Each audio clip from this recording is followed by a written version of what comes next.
Welcome to the South Concourse of McLean Stadium in front of the RG3 statue once again. Time for our Big 12 breakdown alongside the voice of the Bears, John Morris. I'm Kurtis Quillin, your 6 News Sports Director. And John, that extra rest after a Thursday game does the body wonders. That was nice, wasn't it? Yeah. You know, that's sort of the payoff by playing a Thursday game Right. is, even though it was late or for you, Friday coming back, got a little extra time to rest and recover. Now it's back into a normal game week. Yeah, it's weird being able to get off of the plane and between traveling for a Baylor game and shooting high school football, having time to go get a short nap and see my wife, yeah. see my nieces. Like, I didn't know what to do with myself. That's pretty good. You should try that every once in a while. Yeah, right? Very good. It's good for the soul. Last week, a hectic week in the Big 12. So, obviously, the big news with Baylor is Blake Shapen, Craig Squirrel Williams. Obviously, no updates right now from Dave Aranda. Still too early to tell us what he said on Monday. Given everything that happened with the Miami Dolphins and Tua Tagovailoa, regardless of what the Baylor docs say, I think that Baylor as a program would be hesitant to bring Shapen and Squirrel back so soon after the injury, but maybe that Thursday game throws off the timeline.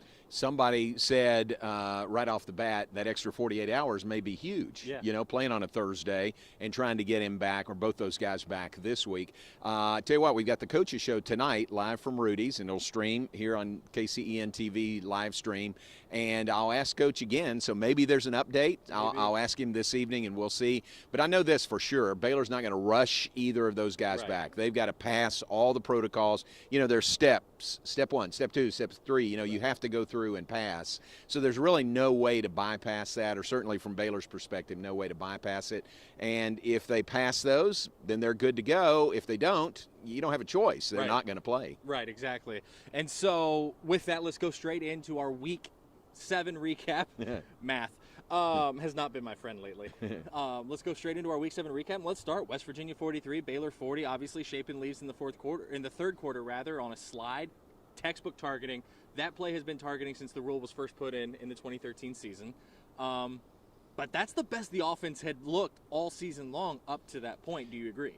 Yes. I think they did some really good things against Oklahoma State, offensively. Shapen threw for 345 yards in that game. But just they were clicking really well. Yes. And Coach had talked about wanting to have the offensive line play with more of an edge, and play more violent. And I think they were. I think we saw some improvements in the way the offensive line was doing their job in that game. 590 yards of offense, even with Shapen going out for a little over a quarter, you shouldn't lose a game like that. So there's not much, if anything, to find fault with that offensive effort. If you had told me Baylor would score 40 points for the first time all season and lose, I would have looked at you like you had two heads. Right. Kyron Drones, very impressive to me. And you and I were talking about this right before we started this show. To me, the most impressive throw Kyron Drones made all night. 3rd and goal right after the Shapen injury. Some of you who remember that series go, wait, Kurtis, they didn't score till 4th down. You're absolutely correct. They scored on 4th and goal. Yep. On 3rd and goal, they ran a tight end route, middle of the end zone, and he threw it in a spot where the only person who had a chance to catch it was Ben Sims. It was just a tiny bit out of his reach. Sims got held up on the route, so it's incomplete instead of an interception with 3 defenders right there. Beautiful throw from Drones. Veteran move by a guy who's not really a veteran. I mean, he hadn't played that much, but really smart. And I think that shows his capacity for handling the offense and handling a situation. And then right after that was the 4th down throw that was just beautiful to Hal Presley for the touchdown. So I think Kyron Drones, he just, the way he carried himself when he came in, he looked like he was ready for the moment. He was ready to take control of the Baylor offense. The one interception was bad. He was just trying to avoid a sack on that one. If he had that to do over again, obviously he wouldn't throw it there or anywhere close to there. Might take the sack. Yes. No, that might have been a better option. But other than that, he did a lot of good things. Yeah. And you think this week, if Blake can't go, Drones is going to get more reps with the number 1 offense. And how much more prepared will he be this week if he has to play this week? Right. And then let's talk Waylon Jones. That's his best game since BYU. Yeah, he was good. He was really good. And Gavin Holmes, I loved. He didn't have a great game against Oklahoma State, but he bounced back really, really well, and that was fun to see. You always talk about short memory with your athletes in any sport, Gavin Holmes proved that a short memory can do a lot of good for a human being, because he had a stellar showing against West Virginia. Where are we? Let's do a little bit of a buy and sell on Baylor, just on a couple of points real quick. Okay. It is time to panic with the Baylor defense and its struggle to tackle. Are you buying that statement or selling that statement? I'm not panicking in any way. That's just me, though, because I think if Coach Aranda and Ron Roberts and all of our coaches have proven, if there's a situation, an issue, they're going to work on it, and they're going to find a way to fix it. I mean, they've proven that. Look at the penalties. Right. You know, how bad Baylor was with penalties start of the year, and now we're still 6th or 7th, I think, in the league in penalties, but we're not dead last by a wide margin. So areas like that, they identify them and they go to work on them and usually find a way to correct them. To your point, penalties aren't 14 penalties for 117 yards anymore. Thank goodness. Right, and so wasn't that long ago. Baylor went one penalty in a game, 2 penalties in a game, and then that Oklahoma State game, there were 5 total, right? Right, 3 I think by Baylor. So a remarkably clean game, and so to prove your point there, I'm not panicking, but I do have some red flags because these mobile quarterbacks have been a little troublesome for the Baylor defense. Well, Jason Bean, Jalen Daniels, both Kansas quarterbacks, remarkably mobile. Jason Bean, not the same quarterback that they saw in Lawrence last year, and so not panicking, but if they could figure out, if they could figure some things out, maybe scheme-wise, to put them at a better advantage. Dave Aranda was talking to one of the local radio guys this week and talked about, part of the thing that made our defense so good last year was a lot of single high looks. Well, we don't feel that we can get those single high looks because of the X, Y, or Z. So they're going with kind of more of a cover 2 look, so two safeties up top instead of just the one. And Jalen Petrie thrived in that one high look last year. And so they're seeing some things, and they're trying to figure out some scheme advantages already, and he's talking about that. So that was kind of eye-opening to me. Not just – he was very honest about it, and that's one thing that I always give Dave Aranda a lot of credit for, is he's honest when he doesn't need to be. Absolutely, and think about his defensive mind, and not just him, but Ron Roberts and everybody on that defensive staff. They're going to figure something out. They'll figure it out and figure out a way to make this defense play better than it has, tackle better than it has, and be good enough for Baylor to win. Now, on the flip side of that, another buy or sell for you. The wide receiver room improved greatly in the bye week. Buying or selling that statement? Ooh, a buy on the buy, huh? Yeah, I'll take a buy on the buy. I think so. I think, and it's a combination. It's the receivers, and it's Blake Shapen picking up his game also, and then Kyron Drones, who we talked about. But, no, I think they improved. I think they probably needed to. And, I think you've got options there now that other teams have to prepare for, whether it be Monterey Baldwin or, Hal Presley or certainly Gavin Holmes, any of those guys or others. You got to be ready for them. Right. Covering the game at field level, I don't get to see the stat monitor the whole game. So I start going off of names that I hear from the PA announcer. Yeah. I heard a lot more names in Morgantown than I did against Oklahoma State, than I did in Provo. Yeah. And so to me, that says that Baylor is capable of spreading the ball around a little bit more. Whether that's true or not will only be shown in the box score, but definitely feel is a big part of sports. It felt like that passing game was a lot more spread out, and that the receivers ran a little more precise routes. Monterey Baldwin's over routes kind of along the line to gain were wonderful. Yeah. He gets to his spot on the field, he turns, and he just wins the foot race, and he's wide open at that point. That's kind of his thing. That's what makes him so special, is his foot speed on that. And he's going to win most foot races, isn't he? Yeah, Monterey is. So that is good that they've got options there. And I think it's just sort of the natural maturation you'd hope to see over the course of a season with the team, and in this case, the offense and the receivers. First losing streak since the 2020 COVID season. Yeah. Any reason for alarm for Baylor fans? I tend to think not, because of who they've played the past 2 games, but then you look at it as you're kind of going into the teeth of the schedule. Everybody kind of thought maybe West Virginia was the worst team in the Big 12 coming into last week, and now it's, well, are they? Yeah. Who is the worst team in the Big 12? Standings, you'd say Iowa State, but you know how good Iowa State is. Right. So, panic, no. Tough part of the schedule coming up. what's the easy part of the schedule? You know, especially in this year's Big 12. Exactly, this year especially, but there are some tough games left, and that makes this week's game against Kansas, which we'll talk about later, just so much more important because it's a home game, and you've got to stop the losing skid at 2, you've got to win a home game, and then you go to work on, 2 more road games coming up over the next 2 weeks. And this game is so vitally important to both of these teams because Kansas enters on its own 2-game skid, which we'll talk about in about 10 seconds. But this, and snapping that skid at 2 instead of letting it get to 3, incredibly important in college football. Very much so. And, a lot of folks think this week is kind of a I don't know the term, do or die for the championship week, you know? Like there's going to be some teams this week that are really going to be knocked out of a legitimate chance to make the Big 12 championship. And, if you get 3 losses in conference play, even with the parity this year, I think that is a pretty steep hill to try to come back from. Right. No, I'm with you 100%. With that, let's get into the rest of the Week 7 recap. Oklahoma 52, Kansas 42 in Norman. Dillon Gabriel was back, and he was electric. Yeah, boy, was he good. He was really good. And maybe he by himself is the difference in last week and the week before, with him being out the week before.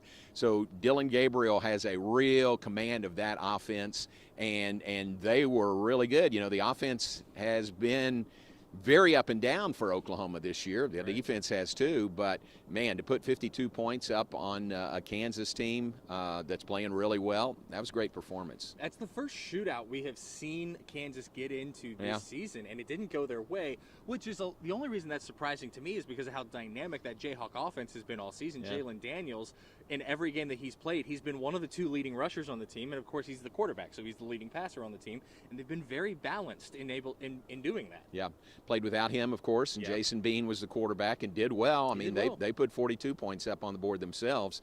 And didn't Oklahoma have a huge lead early in that game? Didn't they jump on them pretty quick? Yeah, they jumped on them pretty quick, and then Kansas came back and made it a really close game. Yeah, so Kansas, I think that is a sign of their confidence that they've gotten through the 5-0 start this year.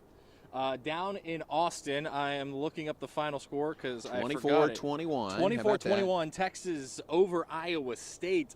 So Iowa State's defense. Yeah. We need to have a conversation about that unit. We talked about it last week, didn't we? Yeah, we did. How highly ranked, really the top of every major defensive category. They showed it again against UT. Quinn Ewers has command, kind of like Dillon Gabriel with Oklahoma we were just talking about. Quinn Ewers has command of this Texas offense. Yeah. And against, to me, right now, statistically the best defense in the Big 12, they probably – some Texas fans are going to be upset that they only beat Iowa State by 3, but when you look at how good that defense is, that's a good win. Right, exactly. It's a really good win, There are no bad wins, especially in the Big 12, but that was a really good win, and again, shows Quinn Ewers, man, he just continues to impress every week. The fact that he is healthy now and has played 2 full games as the starting quarterback, something he didn't do at the beginning of the season. Yeah. I like Texas's chances moving forward. I'm not going to use the B word yet, though. I'm not using the B word. It's being used enough without us saying that. This one broke my heart. The final score in double overtime. Number 13, TCU 43. Number 8, Oklahoma State 40. What a game. TCU has now rushed the field in 2 consecutive conference home wins. Wow. Yeah. And came from 17 down, didn't they? Oklahoma State looked like they, not that they had the game won, but looked like they had things under control. And credit TCU, man, for coming back. That offense. Yeah. Led by former Temple Wildcat Quentin Johnston at wide receiver. The man is going to play great on Sundays. Yeah. So my parents came up. We were working on my house, and we ate lunch. It's halftime. It's 24-13, folks. I go outside. I'm not thinking anything of it. My phone's not going off for a while. And then all of a sudden, about an hour later, my college buddies are freaking out because we have blown this lead. Yeah. And TCU comes back, wins it in double overtime. And I think the Horned Frogs might have a case for best team in the Big 12 at the moment. Oh, well, I think you and I both said last week, I know I felt this way, that Oklahoma State was the best team. Right. And thought they would win over TCU. Didn't we both pick yeah, that? I thought that for sure. I've been saying that for probably since Oklahoma State beat Baylor. Since they beat Baylor, right. But now maybe you need to hand that over to TCU, and I just need to give them more credit. Max Duggan, that offense, playing really well. Talk about multiple receivers that are dangerous. TCU's got that. And Max Duggan has proven that he is a legit NFL prospect to me, because under the Gary Patterson era, they were very much an RPO-style offense. Yep. Well, under Sonny Dykes, they are a spread, borderline air raid team, and Duggan is playing, probably having his best season, I would say. Oh, definitely. And how about this? We've said this before about first-year coaches in this league. Where's that transition period? You know, this is Sonny Dykes' first year at TCU, and so they're 6-0. The roster is a holdover. Yeah, exactly. So all the change, and yet they're one of 9 undefeated teams in college football. And the only one left. In the Big 12. In the Big 12. Yeah. It's got to be hard to swallow for Baylor fans. Well, Baylor hadn't played them yet, so we got TCU here in a few weeks. And that's still a month away. Right. So as we look toward the coming week, let's pause on the football, because yesterday Brett Yormark had Big 12 basketball media days. Yeah. Oklahoma and Texas will stay in the Big 12 through the end of their grant of rights in the summer of 2025, which comes on the heels of a Dennis Dodd report at CBS that Fox was pushing the brakes, pumping the brakes on it, and saying, we need that inventory. Yeah. You're staying there if it's our say. Yeah. And with them being an equal share television partner with the Big 12, that's a huge development. I'm shocked that we're here at this point. I thought for sure Texas OU would be leaving early. Obviously, that still could happen. Right. But are you shocked with where we are in the whole Big 12 realignment ordeal? Curtis, nothing shocks me anymore. Is that fair? Yeah. That's fair. You know, and it'll play out like it's going to play out. I thought next year would be their last year in the Big 12, and then they'd find a way, find some kind of agreement to leave early, and that still could happen. But by what Brett Yormark said yesterday, they're here till the end of the grant of rights. Yeah, you know, whenever people say, okay, well, this is what they're saying, I point to Lincoln Riley last year and say, I will not be the head football coach at Louisiana State University. Which is a true statement. And the next day he took the USC job. But my point in that is, you know, don't believe anything in college sports until the dust settles. That's right. But also, like, if you've got Dennis Dodd, who is one of the most renowned reporters in college sports, saying that Fox is saying no, you're not leaving the Big 12 because we need that television inventory, and you signed a contract for it, and you have Yormark now saying that they're in it until 2025, I'm inclined to think that that is the leaning of the proceedings as they go through all of this, and that we might get 2 years of a 14-team league. Yeah, no, I think you're right, and like right now today, that's what I think it. I mean, that's what it is right now. It could change at some point, but for Brett Yormark to come out and state that publicly, you know, it might be pretty solid for that happening. Obviously, the name of the show is Big 12 Breakdown. Real quick, any surprises on either of the coaches' polls in basketball? Yes. I know where you're going with this one. So, which team in the Big 12 has won 12 straight women's basketball Big 12 championships? I'm going to go ahead and say it's the campus we're on right now. It's Baylor. That's a good guess, and you're exactly right. 12 straight. And picked 4th in the coaches' preseason poll. I know Texas is going to be really good. I know Oklahoma's going to be good. Iowa State's the team that's picked to win it. But I don't think Baylor's going to be 4th. I think that is tremendous bulletin board material for Nikki Collins. So when you look at and 18th in the national poll. 18th in the national poll. That one I think shocked me more than the Big 12 poll. Did it? Because I was talking to a friend of mine in small college women's basketball, and I said, "Are you shocked by the Big 12 coaches poll?" And he said, "Curtis, you got to remember, Iowa State brings back the house." That's true. They do. Some of these coaches are looking at last year's early exit in the NCAA tournament. Yeah. And so are some of these AP voters. And so maybe some of this is a ramification of not meeting expectations last season, not playing on weekend number 2 in March. That said, until it doesn't, the Golden Dome over here is where the Big 12 runs through. It's still golden, in women's basketball. Right. And for good reason, because they've won 12 in a row. Yeah. And remember last year, by the end of the season, Nikki Collins basically was playing with a 7-person rotation. Right. I think she had 8 total available. So they were just so banged up at the end of the year that they were really limping to the finish line last year. This year went out. They've got 5 returning players. They've got 8 newcomers on the team. And they're not going to have that situation anymore, I don't think. They've got a full roster. And she got doomed by basketball standards, a late coaching change. Sure, yeah. Especially when you consider the fact that the previous coach left a college job for another college job and not a WNBA job.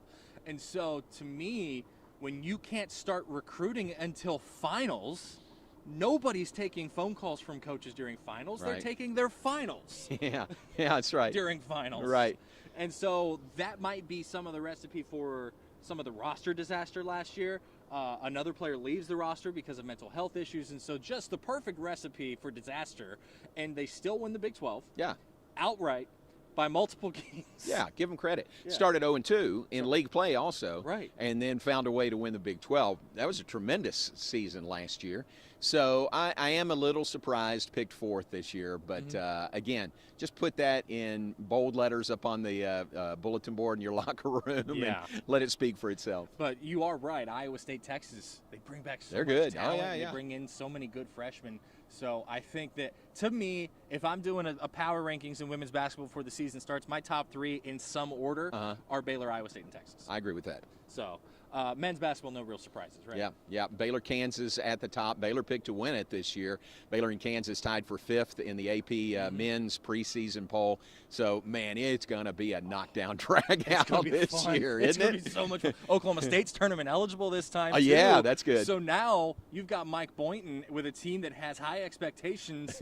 I'm very curious to see what they do now that there's no NCAA cloud over their head. Do you think that Baylor was given the edge because of the unknown with the IARP Kansas case? Yeah. Or do you think that comes down to the certain 18-year-old, 19-year-old true freshman Keontae George? I think it was really close. You know, between those two, if you're voting, you're kind of splitting hairs there. And I would think, I don't know this, about Kansas, that's been going on so long. I don't know how much of a factor that really is anymore. Right. So I just know Coach Drew has reloaded really well, and getting these guys back from injury like Flagler and Cryer and Langston Love. People don't know how good Langston Love is, and they're going to be really loaded this year. So I know Langston Love's former AAU coach because he's from the San Antonio area. Okay. My brother used to train with him before Langston ever enrolled at Baylor. I ran into him at a tournament I was officiating in Austin. He goes, "Curtis, this is the same guy who coached Torian Prince." Yeah. And he said, he might be the best player I've ever coached. Wow, that's saying Talking a lot. about Langston Love. Yeah. And Torian Prince was really good. Yeah. I remember asking our coaches last year, we knew about Kendall Brown and knew about Jeremy Sohan, and we're watching them just light it up as true freshmen. I asked them, where would Langston Love fit in with those guys, and they said he'd be right there at that level. So, Wow. But he had the knee injury, but he's back, and it may take, he's back and fully practicing now, so it's going to be fun to see him on the court. It's going to be really fun to see him on the court. Okay, back to football. 11 a.m. Central Time Saturday from right here inside McLean Stadium. It is the Baylor Bears, it is the Kansas Jayhawks, and it is a very long day for you, my friend. Now, wait a second. It can't be 11 a.m. It's homecoming, right? They're going to give us an 11 a.m. game on homecoming? I saw some fans tweeting that. And now I would like to turn to the camera. And as a former member of the Oklahoma State University Cowboy Marching Band, the one semester I was in the band, you know what time the OSU homecoming game was against TCU? Was it 11? It was 11 a.m. Yeah. Our parade left the line at 7 a.m. Yes. So we were at the band hall at 5:30. Oh, my gosh. And then get to the end of the route, they had buses waiting for us because they had the 3 pep rally bands that they split the marching band into, and it's pep band O, S, and U, and you get onto your respective bus and you go to your pep rally. Then those same buses take you back to the band hall, and you do all your pregame stuff. By the time we had a chance to breathe, the ball was kicking off. Yeah, exactly. At 11:07. Well, same way here in Waco this week. 7 a.m. parade start downtown Waco. 7:30 it's supposed to reach campus, and then do that and come right over here for the tailgate show, and then kick it at 11 a.m. And game will be over about 3. You're off the air around 4. Yeah. So about 5 o'clock you'll be in bed. Be nice. Might be going to Pigskin Saturday evening. Oh. Yeah, add that to the mix too. And the pep rally and bonfire Friday night. So I'm not complaining. It's fun. It's It a is fun fun. weekend, but it's going to be a little hectic. You know, we jokingly complain, but we both know that this is a really fun job. It's very sometimes. fun. I'm not complaining one bit. Biggest key, 3 big keys for Baylor. Yeah. You want to start? No, but I will. How about, I want to say who plays quarterback, but I don't really have a concern about that because if Shapen's back, that's great. If Kyron Drone starts, I feel really good with that too.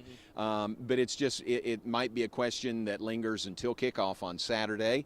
Coach Aranda, knowing how he is, if he knows or if it's been determined before then, he'll probably tell everybody. He's not going to just hold it as gamesmanship, right? Yeah, I don't think he's a real gamesman at all.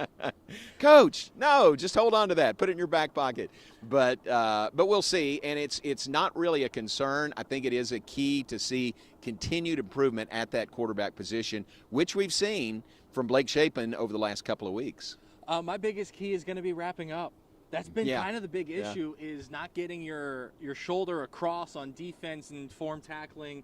And you heard Dave Aranda talk about on Monday that they're considering going to the ground during practice during the season. Yeah. That doesn't happen in college football. Right. But they're seeing too many issues with tackling and with Dylan Doyle's coming into press conferences the past 2 games and said afterward, we didn't contain the quarterback enough. We didn't pressure the quarterback enough. We didn't maintain our assignments like we should. Very fundamental things that may not show up in a defensive box score. But wrapping up is the most paramount of those. That's my biggest key. Yeah, no, that's really good. That's good, and that has been an issue with Baylor, especially last week at West Virginia. Second one for me, I would say, just continued improvement by the defense overall, and not just wrapping up, but overall, playing sound, gaps, filling those gaps, what they need to do. And I think they're getting better at that. I really do. But I think it just is a continuing process there for the defense overall to be better.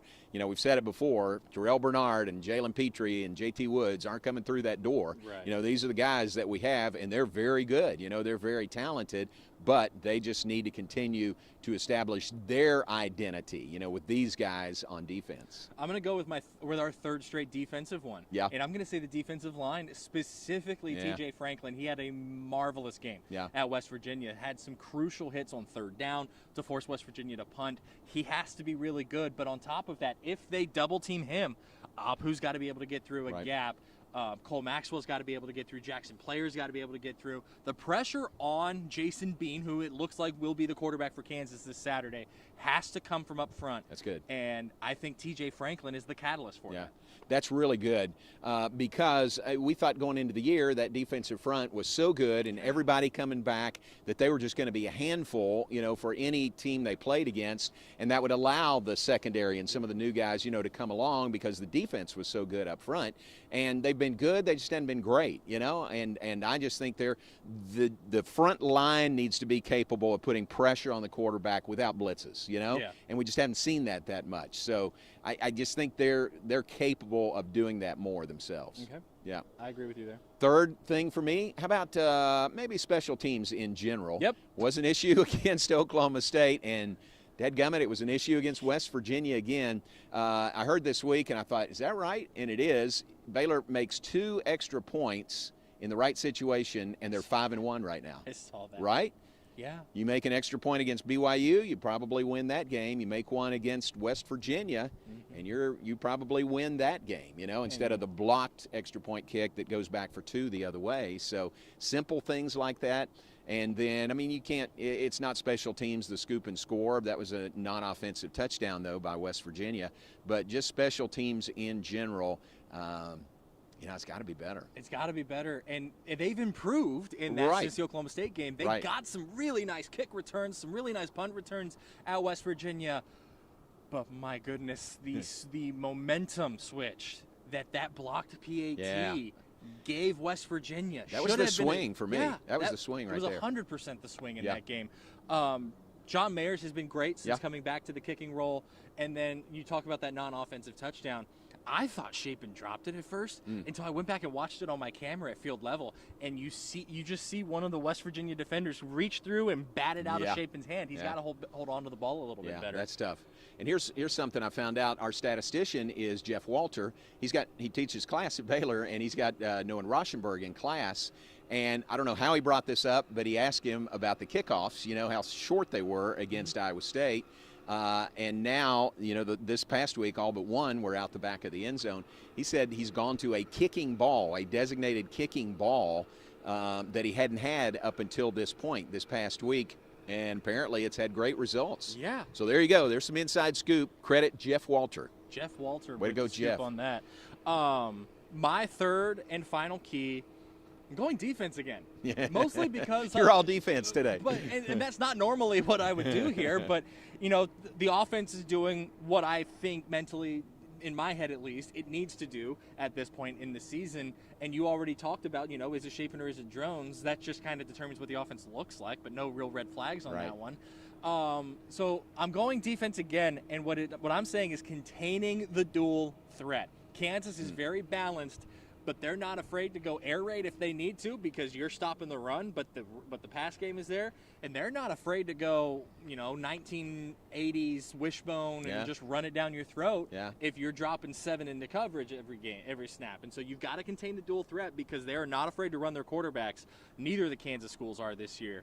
And so if Jason Bean gets going, which we saw him do against TCU, especially toward the end of that game, he was a big catalyst for the Jayhawks in that comeback at Oklahoma last week. It could be a long day. Yeah. And so you have to contain the dual threat. That means sometimes you're going to give up a big play. Okay, dust yourself off, line back up, and get to the next play. Just don't let them score. Right. That's good. And Jason Bean has a couple of games, of playing experience under his belt now for Jalen Daniels. And we don't know for sure, but we expect it to be Jason Bean on Saturday. Baylor will be ready for whichever quarterback plays. But you're right. I mean, he is good. He is not your typical backup quarterback.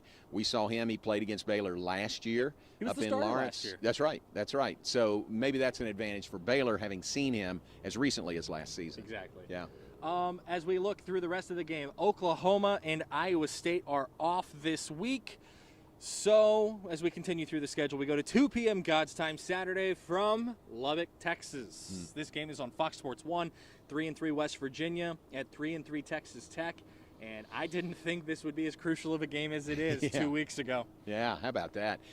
Tech coming off an open date, am I right? No. Did they play last week? I think they played last week. Okay. No, you might be right.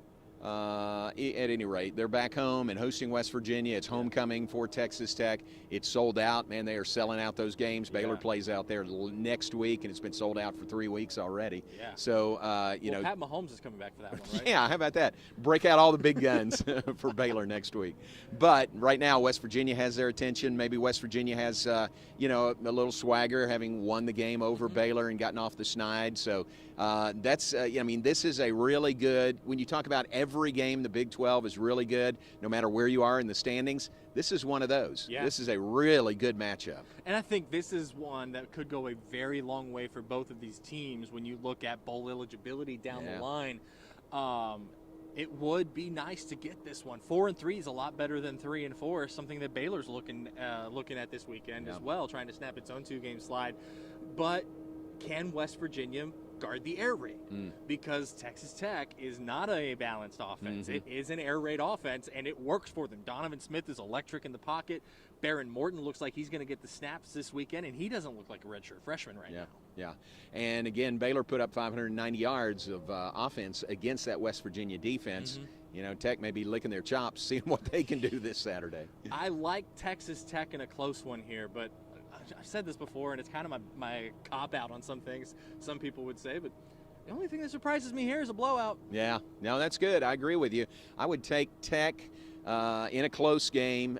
West Virginia won a game last week that they really had to win. Yes. They really had to win that one, and they did. Found a way to win over Baylor. So I think it'll be fun to watch, West Virginia and Tech. Okay. You were absolutely right. Texas Tech was off last week, as was K-State. 2:30 p.m. Central Time from Stillwater, Oklahoma. It is also homecoming weekend at Oklahoma State. It is 5-2, number 20 Texas against 5-1, number 11 Oklahoma State on ABC. The only over-the-air, like rabbit-ear antenna game in the Big 12 this week where you can get without any kind of cable subscription. This is a fun one. Yeah, it is. It really is. Quinn Ewers against that Oklahoma State defense. Yeah. That's a fun matchup. Texas kind of feeling their oats a little bit, the way they're playing. Oklahoma State now needs a win. This may be one of those. They both got one loss in conference, right? Mm-hmm. So a second loss in conference for one of these teams. And who knows, that may, I think Steve Sarkisian said it this week, this is kind of a Big 12 championship play-in game. If you lose it, maybe you're out with 2 conference losses. And, yeah, you could be out of it with 2 conference losses, or the way that the Big 12 has beat up on itself so far, the only undefeated in conference play being TCU Kansas State. Right. Maybe this is a preview of things to come, because Kansas State TCU is the only one that's played either of these teams, and that was last week against Oklahoma State. And so I like what Oklahoma State is doing, but man, Texas is a different team with Quinn Ewers at quarterback. Yeah, very much so. This is I don't know how to call this game. I don't know how to predict this game, because I think both teams, I really like Oklahoma State, even though they lost last week. I really like Texas, the way they're playing with Quinn Ewers. I mean, this is a tough call. Can I pick a draw? Can I pick a draw here? Go for it. I know that Texas is the favorite in this one in some of these projections, but whatever the projected point margin is, I'm taking Oklahoma State plus the points here.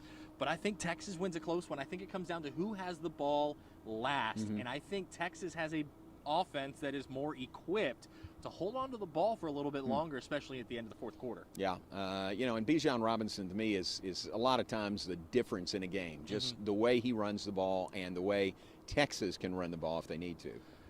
The last game of the night, I will never understand how it is not on regular Fox or ABC or ESPN. Right. 7 p.m.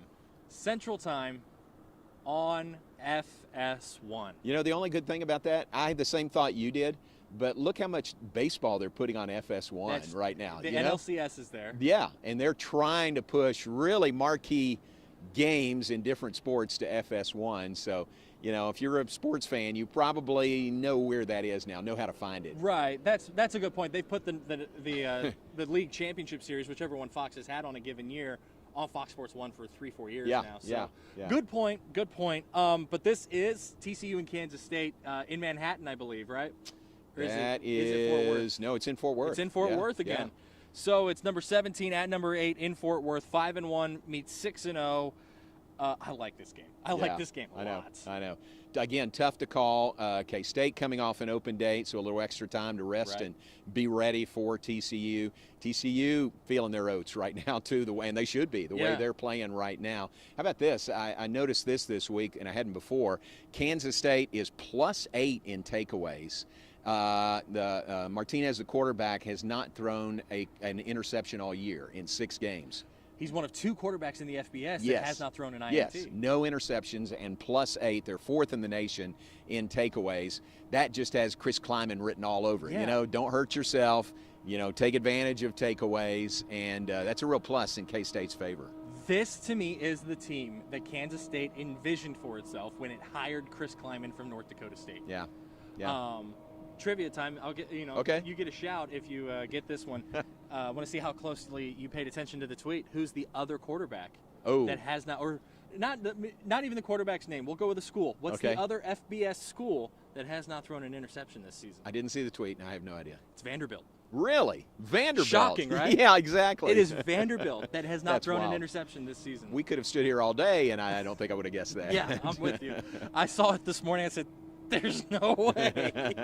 But Vanderbilt's kind of turned it around as well. But when you look at this, to me, the biggest key to this game, we've talked about it. Earlier in my 3 big keys, I had a former Temple Wildcat as one of my 3 big keys for the Baylor Bears, and that's TJ Franklin.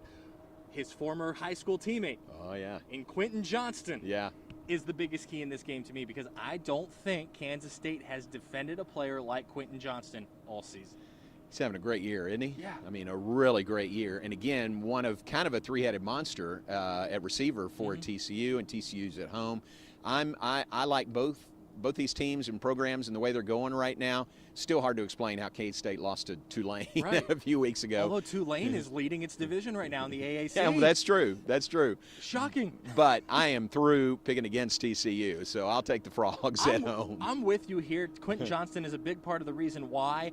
And when I look at that, if they target him, Kansas's defense keyed on Quentin Johnston against TCU, and he still caught 14 balls for more than 200 yards on 16 targets. Unbelievable. Only 2 of his targets went incomplete. Wow. Unbelievable. That's insane. Right. And so he is that good. I think he's a future Pro Bowler, and Kansas State hasn't seen an athlete like him. They just haven't this season. I'm taking the Frogs. Yeah, and you obviously a great connection between he and Max Duggan. Yep. You know, great chemistry between those two. He's not a one-route wonder either. You watch him, he can run short routes. He's running, kind of the middle, right along the line to gain, run it at the stakes.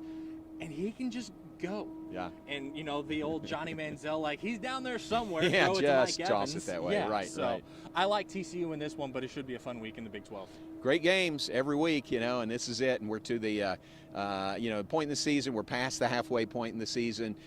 You would say the conference race is starting to shape up, and it is. But, man, there's a lot of football yet to be played. A whole lot of football left to be played. Coaches show 7 o'clock tonight. Parade at 7:30 on Saturday. And then the tailgate show at 9 o'clock on Saturday. Yeah, here's the deal. I got a golf cart. It's going to run me from campus over here to the tailgate show. So you can keep it on KCEN, and you'll find out how quick it is for me to get here. You can expect more John Morris this weekend on 6 News. John, my friend, I appreciate you. Thank you, Curtis. Appreciate it. We'll see you next week on the Big 12 Breakdown. We'll both be here in McLean on Saturday. Sick 'em.